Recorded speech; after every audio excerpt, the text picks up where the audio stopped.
Hi, everybody. It's DocTalk.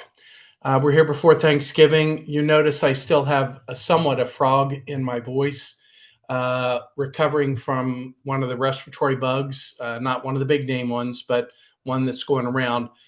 That's one of the things we're going to talk about here at this DocTalk. For today, the major talk, turkey safety, how to be safe around food on the time of the year when we celebrate food. That's a really important message. Number two is safety around cooking, and we're going to talk about fryers and fryer fires. Number three, there's a lot of respiratory and other illness going around right now. And across the holidays, you don't want to be the one to bring it to your family and to your friends.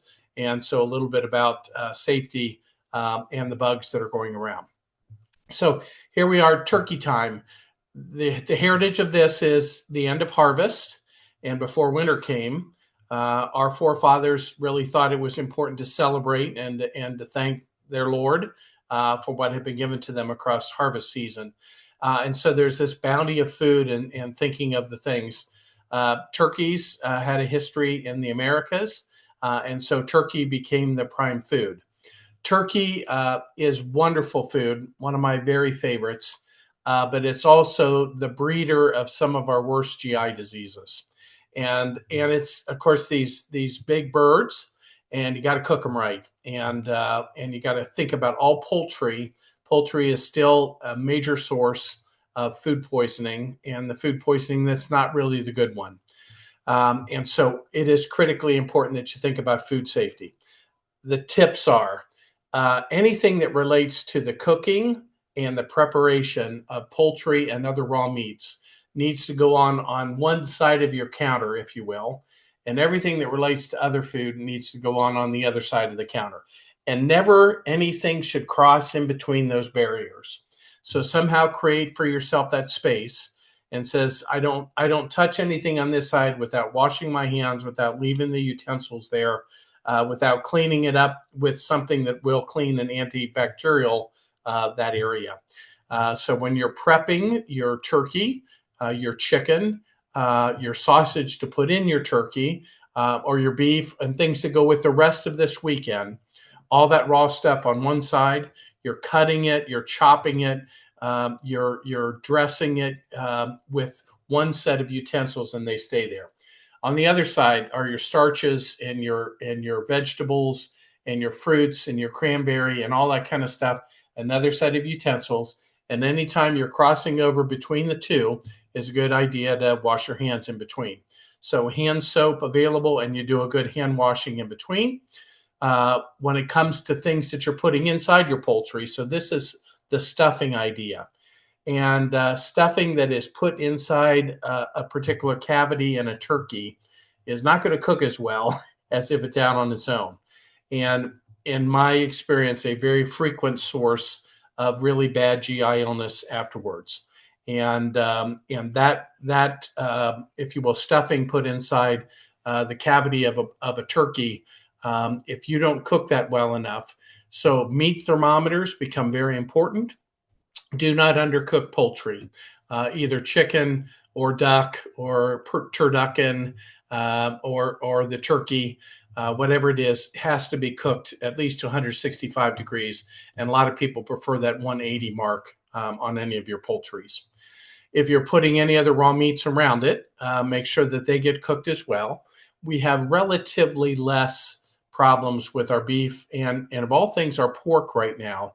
The way that it's processed has been safer than in the past years. Poultry is a problem. The number two problem is you cook it, you serve it, you leave it out for a while, and then you're like, I'm going to leave that for some leftovers. And it's been out long enough that it can breed another set of germs. And when you serve it on the rest of the weekend or next week for your lunch on Monday or Tuesday, it is now rebred some of the bacteria that can make you ill.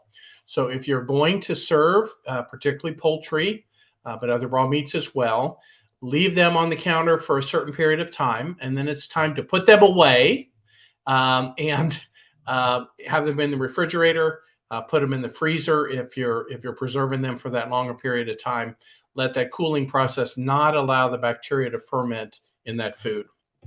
A really good idea, particularly for anything that's got dairy products in it.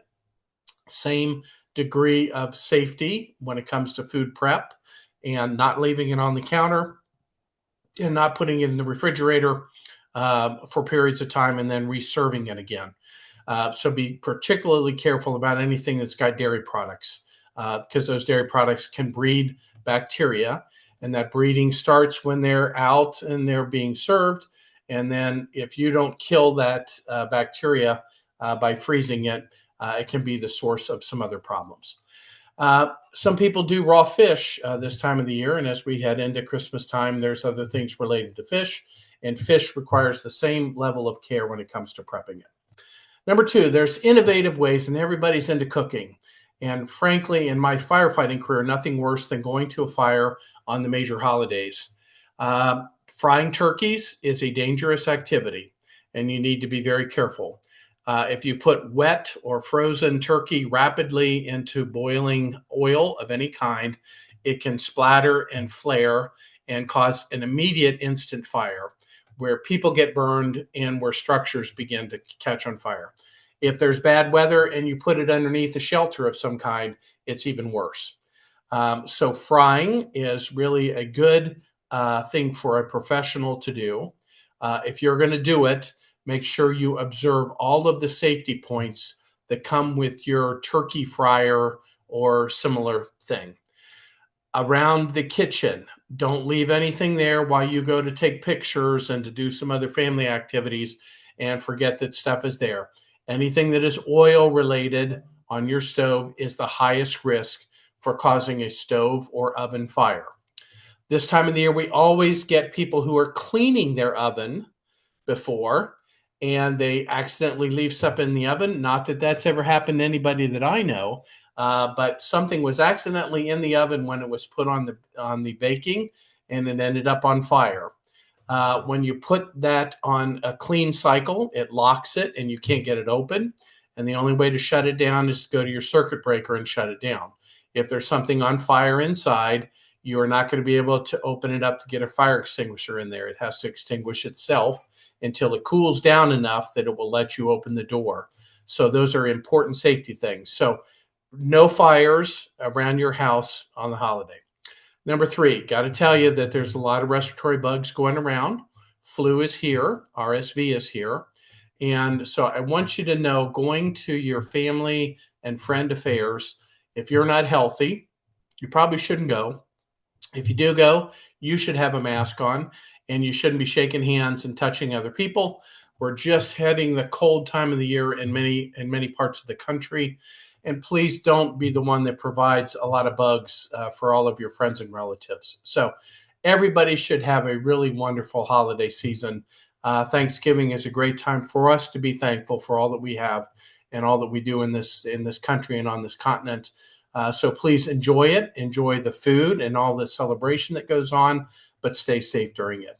DocTalk leading up to Thanksgiving. Turkey Day is here. Have a great time. Thanks, everyone.